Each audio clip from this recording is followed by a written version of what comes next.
Who would have thought it? Back again, 2 days in a row. But I'm here at the top of Cheap Street and High Street to give you an update on the cycle situation. Since my moan of yesterday, I've heard that Lee Bryan of the Bath Cyclist Facebook group posted on their particular group website that he was chasing Baines on the stands. He says the ones outside the Guildhall across the road there were removed in July and are still not back in place. And he says it's not a great reflection on the level of true commitment to cycling on the part of Baines. He had also previously been told that the maintenance team had identified a fixing option for the Sheffield stands outside the Guildhall. I never knew they were known as the Sheffield stands. I do now. Maybe they were used for the first time in Sheffield. Anyway, a trial is due to be undertaken in the next few weeks, and if successful, this will enable all the cycle parking to be reinstated. Well, I've got an update on an update, because just this morning, Councillor Sarah Warren, who is the cabinet member responsible for sustainable travel, said the bench and stands at this particular point at the top of Cheap Street were removed for Remembrance Day parades. The bench has been returned. Yes, there it is over my shoulder. But the stands are waiting for the Sheffield stands trial outside the Guildhall. Well, the update on the update is that trial starts this week. And if it's successful as a new method of securing the bike hoops, all of them will be put back, promptly restored, she says.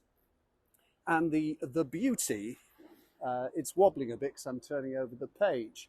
And the beauty of this new system, if it works, it is that they will be able to remove and promptly restore all the hoops if they have to be taken down for future events. So there we are. And watch this space. I will be watching to see if that trial scheme does get underway across the road outside the Guildhall later this week. Now, while I'm here, I wanted to have a little moan about Bath being a World Heritage site. And the reason I'm not standing outside the side entrance to the pump rooms, where there is a plaque showing that Bath was made a World Heritage site back in 1987, is that there's lots of music around there. And if I record something with music in the background, YouTube stops me putting it online because of copyright issues. So I'll show you the pictures instead.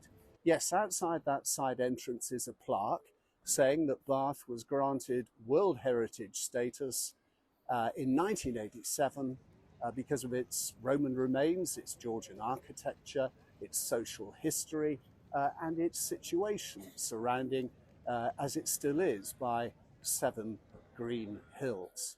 Well, that's pushing it a bit to say they're all green, of course. Now, you may know that just recently, Bath was given the very rare accolade of a second World Heritage inscription, this time as one of the great spas of Europe.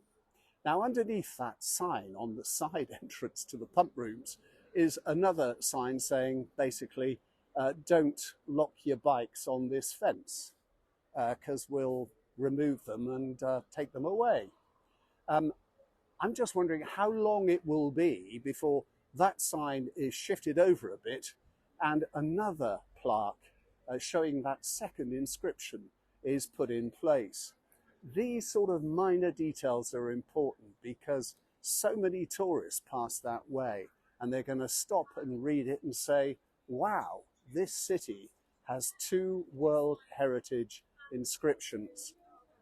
And as a former mayor's guide, I used to love pointing out that Bath and Venice in mainland Europe,